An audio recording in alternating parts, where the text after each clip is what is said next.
Olá, heróis, heroínas, grandes empreendedores desse nosso Brasil.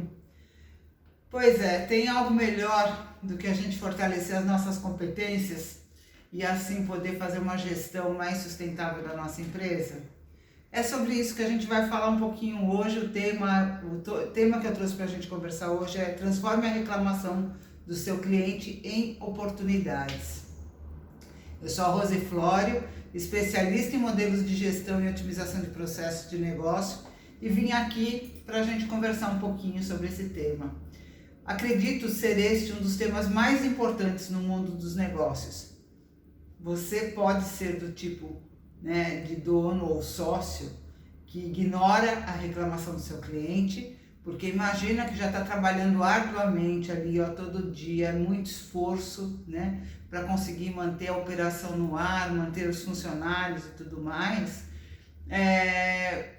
que às vezes tem um cliente chato, um cara irritado, que é mal educado, que na sua percepção é um riquinho metido e mimado, exigindo qualidade e preço por coisas não pedidas, ou às vezes até pedidas, mas que por alguma eventualidade acabou não sendo cumprida dentro do que foi conversado entre vocês.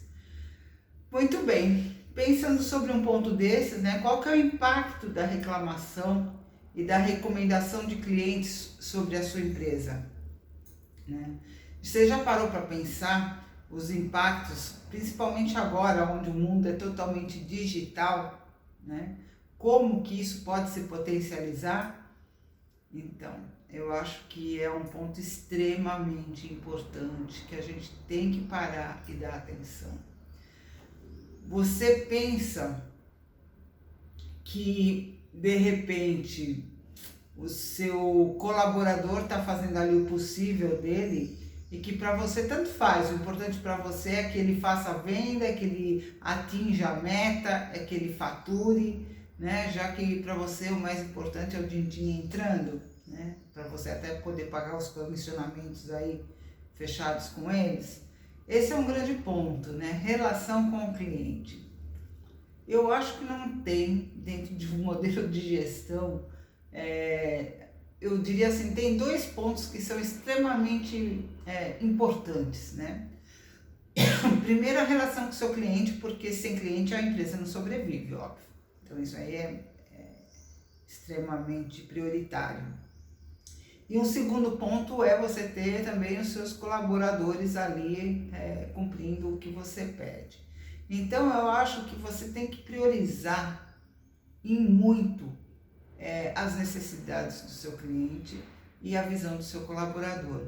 Então nem sempre atingir meta, nem sempre o vender a qualquer custo e a qualquer preço pode ser importante ou pode ser relevante mediante outras coisas, Então, acho que, não sei ainda se você pensa assim, se ainda tem aquela máxima válida que todo cliente tem sempre razão. Será que isso é válido ainda nos dias de hoje? Acho que é um bom ponto para a gente refletir, para a gente pensar. O fato é que todo cliente, ele tem que ser ouvido, ele tem que ser respeitado.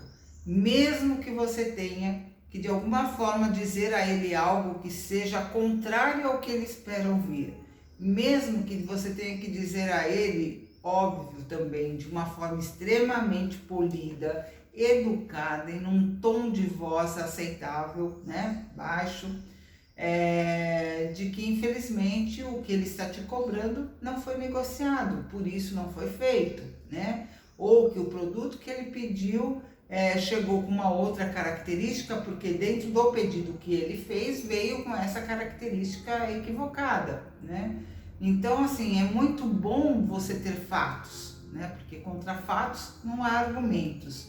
Mas, às vezes, a irritabilidade que qualquer problema na venda de um serviço ou de um produto pode causar nessa relação entre você e o seu cliente, às vezes, é muito mais emocional, do que às vezes factual. Então é importantíssimo que você tenha sempre um domínio dessa conversa. E para você ter o domínio dessa conversa, você precisa começar primeiro dominando a si próprio. Porque, óbvio, quando a gente tem uma visão de, não, eu estou certo, eu vou querer ter razão. E ao querer ter razão, você deixa de ser feliz, né? Tudo na vida é escolha. E quando isso acontece, às vezes o cliente pode ficar muito mais irritado pela sua postura do que propriamente pela solução ou pela informação que você está dando.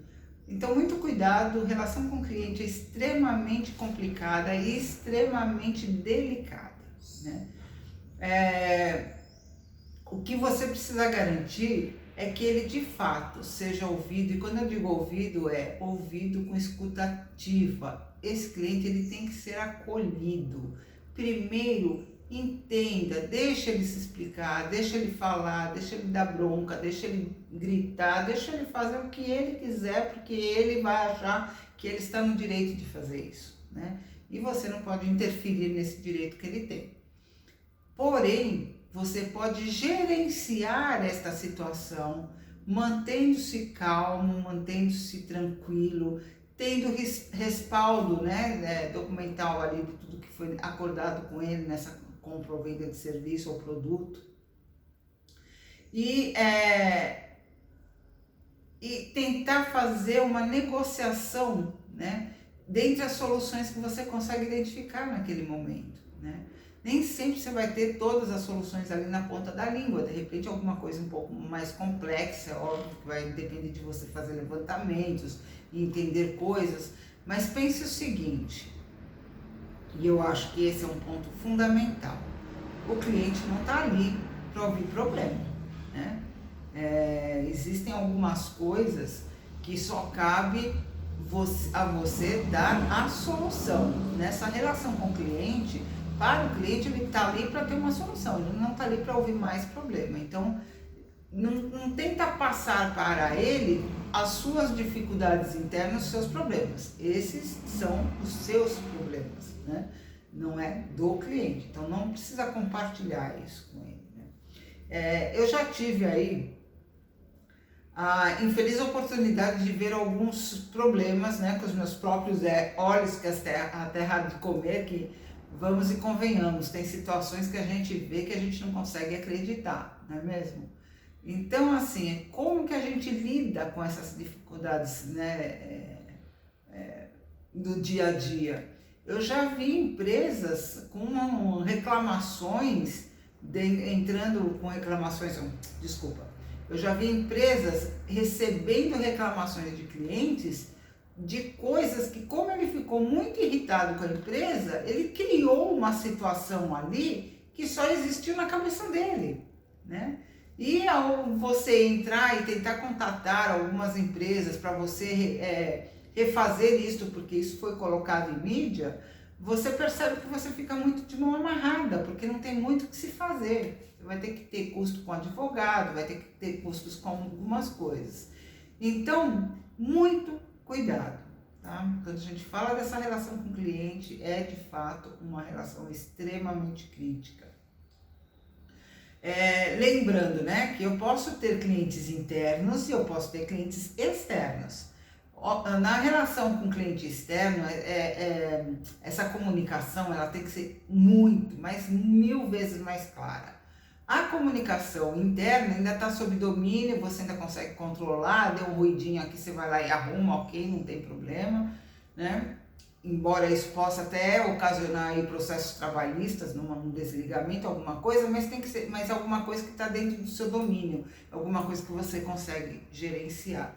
Quando a gente está falando de uma relação com clientes externos, nem sempre isso é gerenciado, muito menos é negociado com o cliente. Então, às vezes você nem fica sabendo ou fica sabendo por uma mídia externa, né?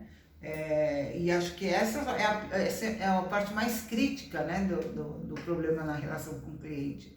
Porque às vezes você acaba perdendo o cliente sem nem ao menos saber por quê. E quando você vê, tá lá um anúncio, né? Agora, Google tá aí para facilitar essas estrelinhas, né? De repente aparece uma estrelinha lá para você e você não sabe nem por quê.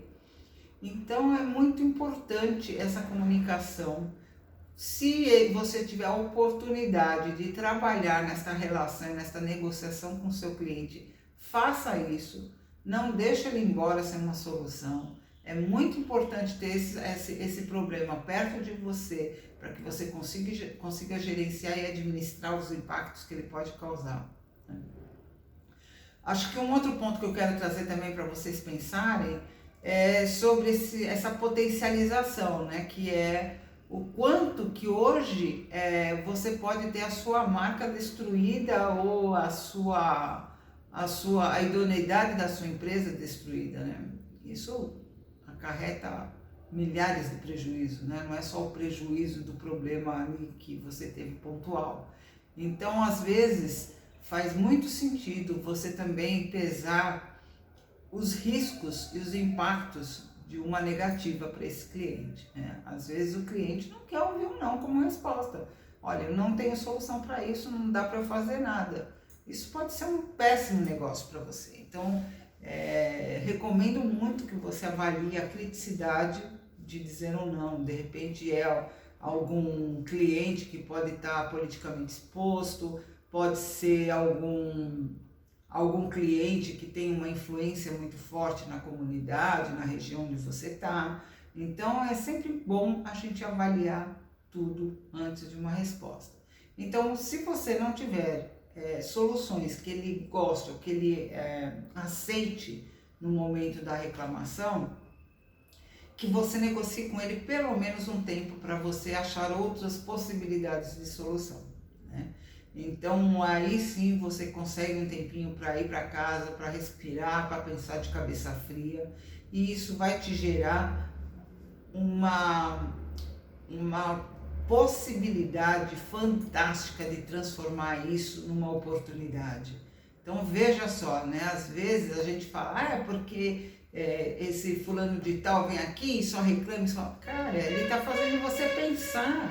Ele está fazendo você pensar na sua estrutura, ele está fazendo você pensar na forma como você se relaciona com seus clientes, ele está fazendo você pensar em como você prepara os seus colaboradores para isso, né? Para essa relação. Então lembre-se que na cabeça dele, se você é o dono, tudo que acontece ali dentro é por responsabilidade sua, né? Então, se ele foi mal atendido, se ele recebeu o produto errado, se ele recebeu o produto fora do prazo combinado, tudo isso dá para ele direito de reclamar e de levantar alguns pontos com você.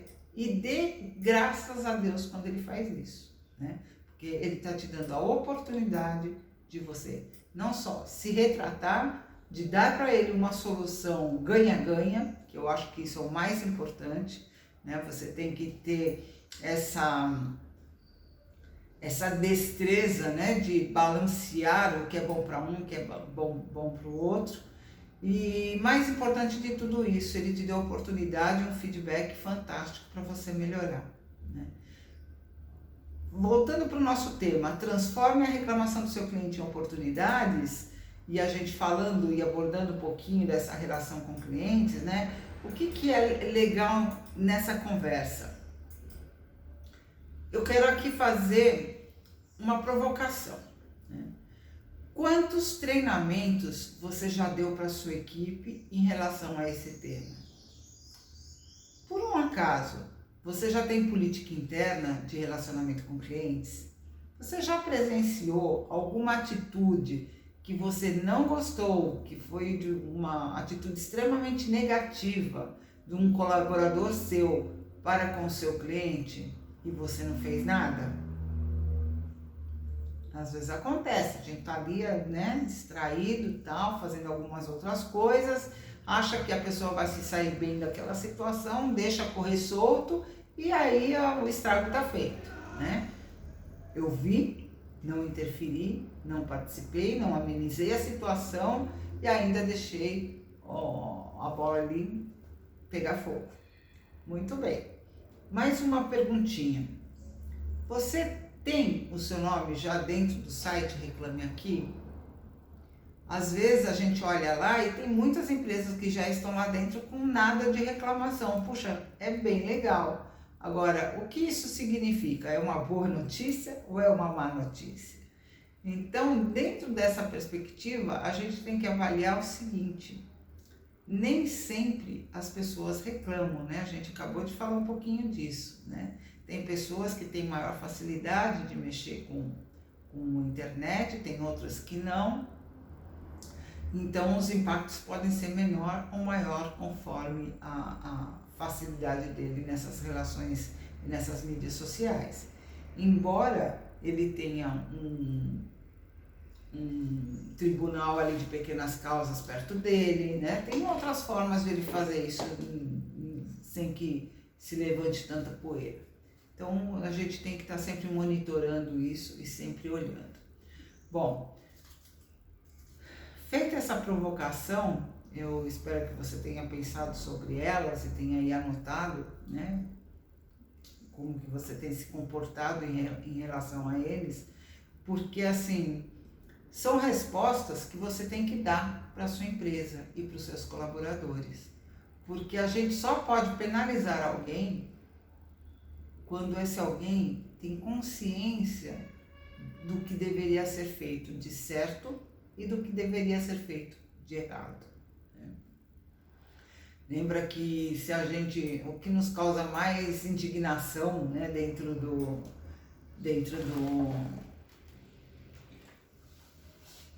do mundo, né, de mercado, por exemplo, né, eu estou lá dirigindo, tal, passei dos 120 quilômetros na estrada, levei uma multa. Foi justo, você sabia que tinha ali um radar, você sabia que acima de 120 quilômetros você seria multado. Por que reclamar? Se você de fato errou, né? E aí a outra coisa é, o seu colaborador não sabe a sua regra, não sabe a sua política, não sabe como que é a cultura da sua empresa, ele acabou de entrar, se vê ali numa situação que ele não sabe como lidar, ele vai lidar da forma que ele sabe. Então, se ele não estiver preparado, se ele não estiver treinado, é extremamente... a gente consegue entender, né, o porquê de uma reação deturpada, de uma reação não própria para aquele momento. Então, lembrando, né, sempre que a gente fala de situações como essa, a gente está falando, quem é o dono do negócio? É você. Quem tem que se preocupar com o treinamento? É você, né? Então, lembre-se, tudo que acontece com seus colaboradores, na relação com o seu cliente, a responsabilidade é sua. Porque cabe a você, você não precisa ir lá pegar a apresentação, fazer o seu treinamento, se você tiver um diretor, se você tiver um gerente. Mas com certeza, dentro do programa do seu RH, dentro da gestão da sua companhia, você tem que prever treinamentos para isso, né? Porque sem isso não há um padrão de atendimento, não há uma sinergia nessa relação, não tem nada que vá te dar uma estrutura positiva para que isso não aconteça, ou no mínimo para que isso se reduza, né? É lógico que riscos a gente nunca zera, né? Não sei se vocês sabem disso, mas não há condições em local nenhum de você zerar riscos. Mas com certeza você mitiga, com certeza você reduz.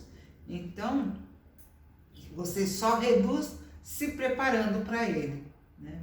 Então, quando a gente fala de transformar esse problema numa oportunidade, é aí que a gente pega todas as possibilidades de melhoria da empresa. Porque quando eu olho para trás e vejo as reclamações que eu recebi, quais são os tipos, né, de reclamações? São reclamações operacionais, comportamentais, né? Se eu começo a tabular tudo isso, começo a listar problema que eu tive, seja de um mês atrás, seja de 3 meses atrás, seja de um ano, se você tiver histórico, aí seria fantástico, né?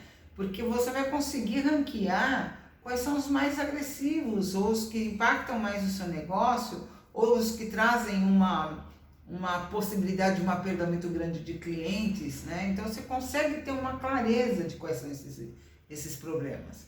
Quando você tabula isso, você consegue inclusive dizer, puxa, esse aqui eu tenho que ir lá arrumar a causa lá na raiz, né? aqui está lá dentro da minha operação, ele está começando, meu problema está começando lá na minha operação, o meu problema está começando lá na minha logística.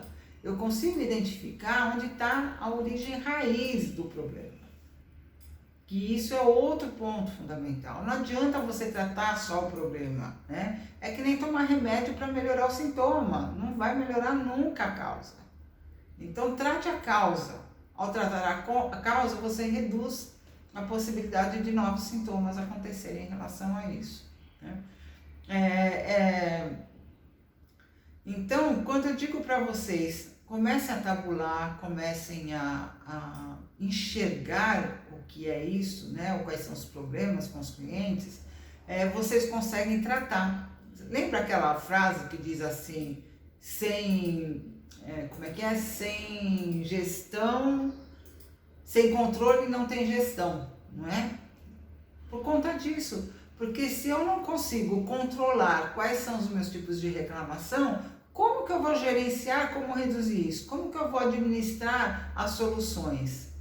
Como que eu vou enxergar e conduzir a minha equipe para atuar de forma diferente em situações que aconteceram aí de forma crítica? TCA, que é Plano do Check e Act, que é planeje, faça, cheque, controle, né? E haja, porque senão isso não melhora, vai sempre se repetir, sempre se repetir. Muito bem, o que mais que a gente pode estar falando aqui? Eu fiz aqui, só para vocês saberem, uma sugestão de 7 passos, né? Para vocês fazerem a transformação da reclamação em oportunidades. O que são esses passos? Sem dúvida nenhuma, o primeiro é acolhimento com escuta ativa, né? Vocês já devem ter ouvido falar de escuta ativa. Não basta você estar lá, não basta você fazer que está ouvindo. Você tem que parar, olhar no olho do cliente e escutar literalmente o que ele está falando, né? Palavra por palavra, deixar ele desabafar, deixa ele soltar tudo que ele tem ali, que ele foi criando ao longo do tempo para despejar em cima de você. Ouviu? Ok. Você vai descrever para ele de forma respeitosa, mediante o problema que ele te trouxe, qual é a solução que você tem naquele momento para dar, tá bom? Então, segundo ponto, escreva de forma respeitosa a solução para ele. Dessa forma, vocês vão poder negociar e você vai entender até que ponto ele está disposto a abrir mão de alguma coisa ou não. Bom, feito isso, se ele não aceitar nenhuma dessas 2 soluções, lembre-se que essas 2 soluções, elas têm que ser ganha-ganha, né? Importante que ele se sinta também vencedor, que ele também se sinta numa posição favorável, né? Sugira que ele lhe dê um tempo para achar uma solução melhor, caso ele não aceite nenhuma das 2 propostas. E isso vai ser fantástico, vai tirar aquele tempo de você repensar melhorias. Apresente essas propostas para ele e veja qual que ele aceitou. Bom, fechado esse ciclo, você vai identificar primeiro se o problema levantado pelo cliente já ocorreu mais de uma vez. Você vai começar a registrar isso no Excel, conforme a gente já conversou. Você vai começar a categorizar esses problemas entre problema comportamental, problema com colaborador, ou é um problema de decisão, né, da empresa, né, ou é um problema de desrespeito ali de fornecedor. Então você tem que identificar, você precisa categorizar para você saber qual é o grau de impacto de crise que esse problema pode te trazer. Feito isso, você vai fazer uma análise da causa raiz, né? E em cima disso, você vai começar a dar uma nota de 1 a 5. Cria aí uma classificação para essa nota. Pensei no seguinte, ó, no número 1, né, nota 1, foi muito ruim, tipo, não traz nenhuma nova oportunidade de criação, nem de um novo produto e nem de um novo serviço. Pronto, nota 1. Já sei que esse problema não vai me ajudar em nada, porque a relevância dele é tão pequenininha e o volume de vezes que ele acontece é tão pequeno que talvez não me ajude em nada a dar foco nele. Mas se você tiver uma nota 5, né, porque você tem um grau de recorrência alto, né, e você tem um grau de impacto alto na empresa, e ele tem acontecido de uma forma a te auxiliar na construção de oportunidades, quer dizer, ele te permite, né, criar uma melhoria ou uma oportunidade, dá uma notinha 5 para ele.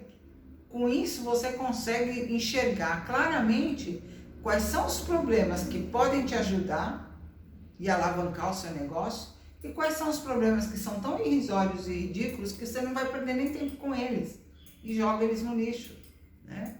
Óbvio que você pode ter um lá ou outro que lá na frente isso venha se acumulando e se transforme numa nota 5. Mas se naquele momento ele não entrou para uma nota 5, não tem por que se priorizar, né? Então, pense na gestão dos seus recursos, né? Você tem que trabalhar com um recurso financeiro baixo, de preferência, e usando o menor número de pessoas possível da sua empresa para implementar essas melhorias. Então, é sempre importante você ter essa classificação e dar essa nota, tá? Feito isso, pronto, você ranqueou os problemas que são prioritários para você tratar.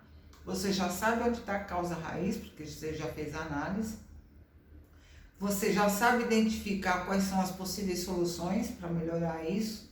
E é muito legal, porque às vezes você pode pegar um problema que ele te trouxe e isso vai trazer para você uma visão de uma oportunidade de melhoria operacional interna e que talvez seja só mexer alguma coisinha lá dentro de casa. Ou você vai pegar, de repente, uma oportunidade até de um novo negócio, né? Pode ser, olha, surgiu aqui, eu estou identificando aqui que o mercado está buscando isso e eu não estou entregando. E eu não estou entregando realmente porque eu não tenho. Então, vamos montar isso como um produto novo, como um serviço, sendo que eu não tinha nem percebido que era isso que eles estavam buscando, né? Então, você pode ter aí uma grande oportunidade de implantar um novo serviço, um novo produto, e quiçá um novo negócio, né? Já que se a sua empresa não é especialista no que ele está procurando, esperando de você, talvez seja uma oportunidade de geração de um novo negócio. Então, assim, a riqueza que o relacionamento com o cliente traz é uma coisa tão importante, tão relevante assim, para os negócios, que nunca, em momento algum, você pode deixar de ouvir o seu cliente, né? Então, agora acho que sem dúvida alguma, independentemente da solução que você der, mesmo assim, o seu cliente ainda vai poder contestar e te desafiar. Você concorda? A gente nunca sabe do que as pessoas são capazes, né? Pensando um pouquinho nisso, eu estou trazendo mais uma dica para você, que eu também acho que é muito importante, né?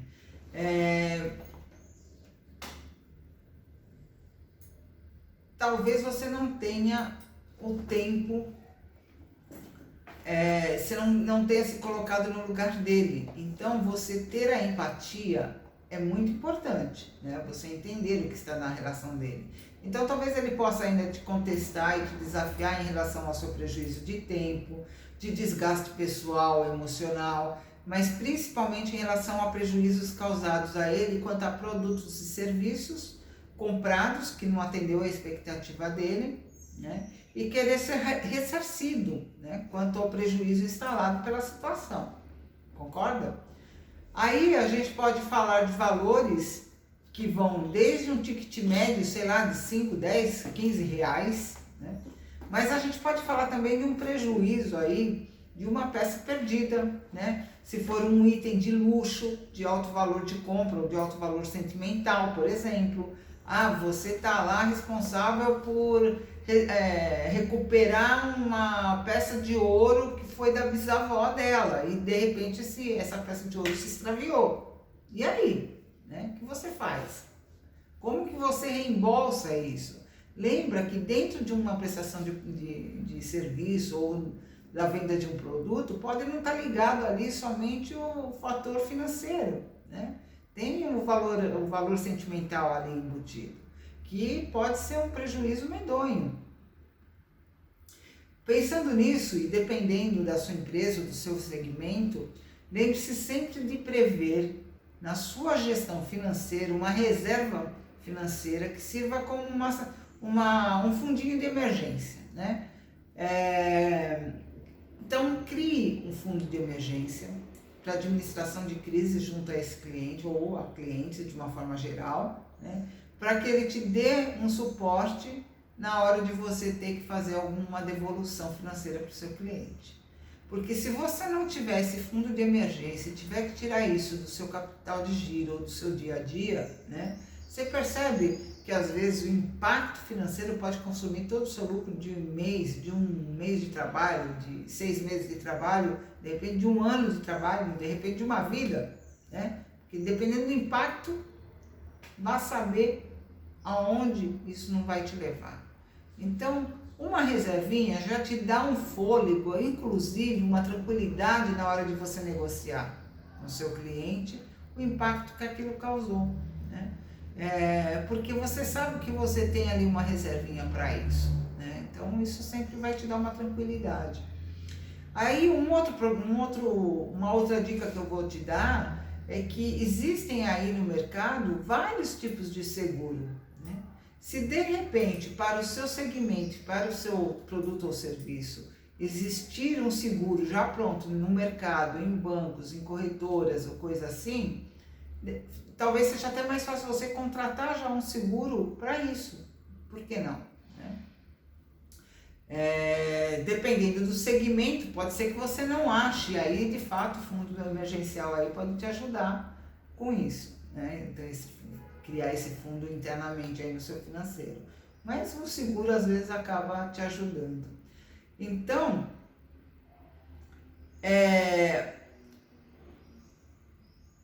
eu trouxe esses pontos principalmente para você analisar até onde vale a pena, né, você entrar em atrito com o cliente.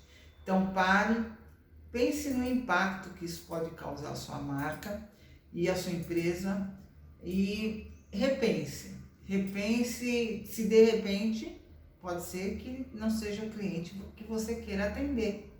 E aí eu te trago uma outra reflexão. Você tem um plano estratégico? Você sabe quem é seu público-alvo? Você sabe quem é de fato o avatar da sua empresa? Você percebe que relacionamento com o cliente às vezes é muito maior do que simplesmente negociar aquele valor pago pelo serviço, né? Então, fica aqui a minha dica, espero que isso tenha ajudado muito vocês e espero vocês aí no próximo episódio. Valeu, até lá, heróis e heroínas.